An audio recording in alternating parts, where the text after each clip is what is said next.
Okay, here we are with lecture number 3. I'm calling this lecture from the desk. It doesn't matter what it's called. Um, I'm just at a place where I think I need to just discuss a couple of thoughts at least once a week, outside of the other things that I talk about, to give everyone sort of an understanding. And so today, I want to talk on the masks that we build in our lives, why we build them, and really what lies underneath. So the costume that you forgot you were wearing. So that's what we're going to talk about today. I don't know how long this will be. I'm just going to talk until I've got it done. But let's just get started. Okay. This is going to sound simple, but I've found that what I'm about to say, most people have never really heard it. You are not your coping mechanisms. You are not your coping mechanisms. And in saying that, I'm not being dismissive of the things that got you there, okay? I'm saying something precise about the relationship between you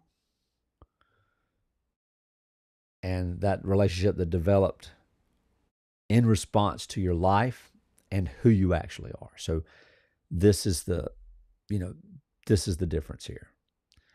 These are not the same thing. Confusing these two things, I think, is the central mechanism of bondage, of being trapped, of being tethered. And the confusion begins like this. Okay, so something happens early, though not always, in life. It could be a pattern rather than a single event. A consistent message from a particular relationship, typically a parent, grandparent, caregiver, about which version of you is acceptable. Could be a household that you grow up in or that you spent time in, where a particular emotional register was rewarded, and another was penalized.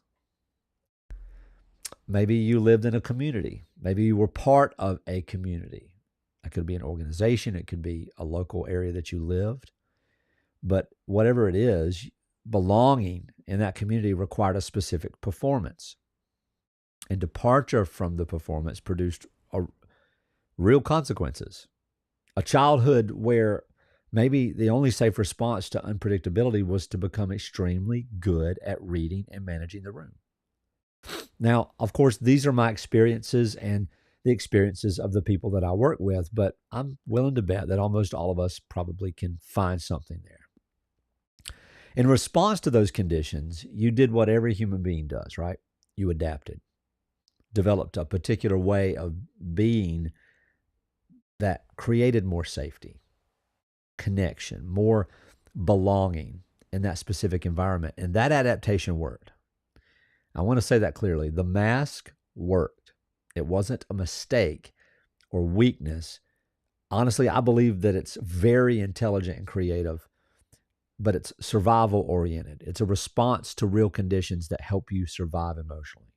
So the person who developed the mask did so because the mask produced something that they genuinely needed. The problem then is not the mask.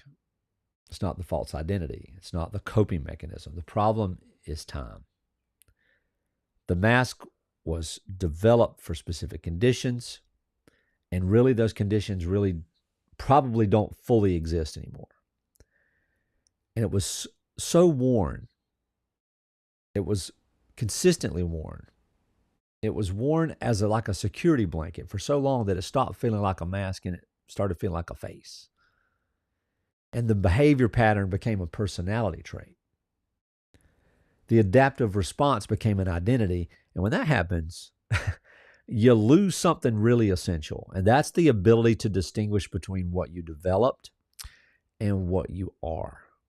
Or more importantly, who you are. So let me give you the clearest description I have of what a mask is. A mask is a stable, coherent, self-reinforcing pattern of being that was developed in response to pain or threat, and now it operates as an identity. It has its own logic, its own vocabulary, its own set of values and priorities, and our that are really internally consistent. It feels from the inside exactly like a self. It responds to challenges. It has preferences. It forms relationships, pursues goals, and honestly is very functional, almost extraordinarily functional. What it can't do is be at rest. What it can't do is be truth. A mask must be maintained, and that's costly. And sometimes that cost isn't very dramatic. It's a quiet, cumulative, constant cost. The energy that goes into sustaining a performance that was never yours is energy that is not available for anything else. And over time, the person underneath the mask, the one who has been there, gets quieter and quieter and quieter. They don't really disappear, but they've learned that the mask is what gets rewarded, and being heard requires volume. And they have not had volume in so long, a very long time. So, over the next several lectures here in this particular iteration of what I'm doing, I'm going to go into deep insight into each of what I call the 8 masks of identity. And each one of them has a specific detail. They all intersect, they all produce, and some of them are created by the same catalysts. But I want to give you the architecture right now. And I want you to understand how they relate to each other and what the underlying dynamic that produces all of them is, so that you have a baseline. Because without that understanding, the specific descriptions can feel like a series of disconnected profiles instead of a unified account of a problem that's a single human problem. So the 8 masks I work with are these, no particular order. The resume mask, which builds identity around achievement and production. The relationships mask, which builds identity around being needed and keeping everyone okay. The religion mask, which builds identity around spiritual performance and moral correctness. The rules mask, which builds identity around control and the elimination of uncertainty. The recreation mask, which builds identity around ease and the avoidance of depth. The roles mask, which builds identity around function and usefulness. The reasons mask, which builds identity around intellectual analysis and the avoidance of embodied feeling. And the reputation mask, which builds identity around how one is perceived and what the image produces. So 8 masks, and on the surface, they look very different from each other. The person whose identity is organized around achievement looks nothing like the person whose identity is organized around being easygoing. The one who performs spiritual correctness is operating very differently from the person who stays entirely in their head to avoid feeling. These differences are real and they matter, which is why we go deep into each one individually. But underneath the differences is a single shared structure. Every one of these was built in response to the same fundamental question. What do I have to be in order to be safe? The specific answer varies based on the environment. A child who grew up in a high achievement household learned that output produces safety. A child who grew up in an emotionally chaotic household learned that managing everyone else's feelings produces safety. Growing up in a highly religious community learned that spiritual performance produces safety. Different environments, same question, same mechanism. And the single shared cost is also the same across all 8 of these. A person who organized around a mask that has outsourced the source of their okayness to something external, whether it is achievement or relationships or spiritual performance or intellectual analysis or recreational ease, the dynamic is fundamentally, I am okay when this thing is in place. I am not okay when it is not. My worth is conditional on the maintenance of this particular pattern, and that conditionality is what makes it bondage. Every single time is bondage. Not the specific content, not whether the mask looks respectable or not, the structure. Identity that requires a condition to remain intact is identity that will always be vulnerable to the removal of that condition. And conditions in a human life are going to be removed eventually. The achievement ends, the relationship changes, community approval shifts, the body stops cooperating with the performance, and when the condition that has been doing the work of telling you that you're okay goes away, you find out whether there's anything underneath it that was doing that work independently. For most bound people, the first time that condition is removed is one of the most frightening experiences of their life. Not because the loss is catastrophic, the external loss that is, though it may be significant, but because the removal of the mask exposes the question that the mask was built to prevent them from having to answer in the first place. Who am I when this is not here? That question, terrifying as it feels when it first arrives, is the most important question you can ever ask because it's the question that points to something real. The mask was covering something, right? It's covering something. And what it was covering is not nothing. It is the actual person. The frequency that has been there the entire time, consistent, unchanged, real, underneath every performance, every adaptation, every layer of management. So before we go into the individual masks in the lectures, not today, in the future lectures, I want to give you a way to identify which ones are most active in your own experience. And this is not a definitive diagnosis, and these diagnoses are not labels, and these labels are not how we solve things, but as a starting orientation. Because knowing which mask you are most identified with is the beginning of being able to see it clearly enough to separate from it, to peel it away and witness it.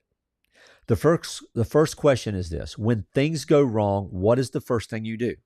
Not the considered, thoughtful response, the reflex. If a fly goes into your face, the automatic response before the considered one arrives. The reflex is almost always in the direction of your primary mask. The resume mask person works harder. The relationship person starts managing the emotions in the room. The rules mask person tightens their grip on the controllable elements. The recreation mask person finds a way to move away from the discomfort. The reflex is the mask. The second question is, what is the version of yourself that version of yourself you most dread becoming, right? So people tend to have a shadow version of themselves that represent the specific failure that their mask is designed to prevent. We don't do shadow work here. That's not what this is. We are liberating, not doing that. Nothing wrong with it, but that's not what we do. For the resume mask person, the dread is being seen as incompetent or ordinary. The relationship person, the dread is being seen as selfish or uncaring. For the religion mask person, the dread is being seen as spiritually inadequate or morally compromised. The reasons mask person, what is the dread? To be seen as irrational or emotionally volatile. That shadow is the mirror of the mask. The mask is built precisely to ensure that the shadow never gets seen. So the third question is, in which domain of your life do you most consistently feel like you have to learn or earn? You have to learn how to earn your place. Some people feel this intensely, really intensely at work, okay? Others feel it most intensely in relationships. Some people in their spiritual community, others in social settings, and others in intellectual contexts. And some, you may be saying, well, I feel it in all of those. The domain where the earning is most relentless is usually where the primary mask is most active. So the fourth question, and this one is important, is what does rest cost you? Not sleep, rest. The genuine, unproductive, unperforming kind. The kind where you're not building anything, managing anything, maintaining anything, or impressing anyone. What happens in your inner space experience when that is the option in front of you? Rest. I mean, what arises? Anxiety, guilt, the need to make the rest productive somehow? Oh, I'm a master at that. The compulsive reach for something to do. See, that response tells you what your mask has been organized around, because rest removes the activity the mask depends on in order to function. It can't breathe. And what surfaces when it's removed is the anxiety the mask was built to prevent. The fifth question: who do you allow yourself to be different with? We'll say that again. Who do you allow yourself to be different with? Okay? Almost everyone has at least one relationship or one context where the management process relaxes in a little bit, where a version of themselves that is less edited or calibrated or performed is present. And the question is not whether that relationship exists. It is whether you know what is different about it. Because what is different about it is usually the absence of a specific threat that your mask was built to respond to. And knowing what that threat is one of the fastest ways to understand which mask is most active in you. And I'm going to ask you to figure it all out today. In the lectures ahead, we go deep into each mask individually. The detail matters. The specific texture of each mask is distinct enough that a person can recognize themselves in one and not another. And that recognition, when it happens, is not a diagnosis. It's a moment of sight, a moment of clarity. The mask comes into view. And the moment the mask comes into view, it begins to separate from the face. But that is not automatic, not without work. Separation, though, is possible in a way that it was not before, simply because you can now see the boundary between the costume and the person that wears it. So I want to close this lecture with the most important thing I'll say today. Most important thing. And it's more important than the masks themselves. More important than the framework that I teach. More important than the coaching that I do. More important than everything I'm going to describe and anything that you're going to see on any of my channels. What lives underneath the mask is not damaged. It is not small. It is not waiting to be built or healed or constructed from scratch. What lives underneath the masks is a coherent, real, already fully formed self that has been obscured, covered, quieted, and managed, but never destroyed and never absent. This is the central assumption of everything I teach. Identity is not something you build, it is something you recognize. And recognition is not a long journey to a distant destination. It's the act of seeing clearly what was always there. The mask has been on for a very long time, and it takes time to see through it. And the time that it takes varies. But the thing being seen was never not there. I know this can sound like wishful thinking, especially if you've done significant work on yourself and still feel distance between who you are performing and who you actually are. If you have tried genuinely and repeatedly to find the person underneath and have come back uncertain, I want to speak directly to that experience. The work you have done has not been wasted. If it produced awareness, it has been useful. If it produced language for your experience, it's been useful. If it produced healing in specific areas, it's been useful. But if it has primarily been additive, you're adding things, and most personal development work is, it has been building on top of the structure rather than addressing the structure itself. And a person can add a great deal to the outside of a building and still not have addressed the foundation. What I'm trying to point to is foundation work. Root work is what I call it. Not the most glamorous kind. Not the kind that produces dramatic before and after narratives. But when it's done, produces a quality of steadiness that was not there before. A groundedness that does not require conditions to hold. A sense of self that does not need constant maintenance because it is not a performance. It's the actual thing. The person underneath your masks is not a project waiting to be completed. They're a frequency waiting to be recognized. And recognition, when it happens at this level, is not loud. It's quiet. It's a moment of internal yes that does not require argument or evidence or the approval of anyone in the room.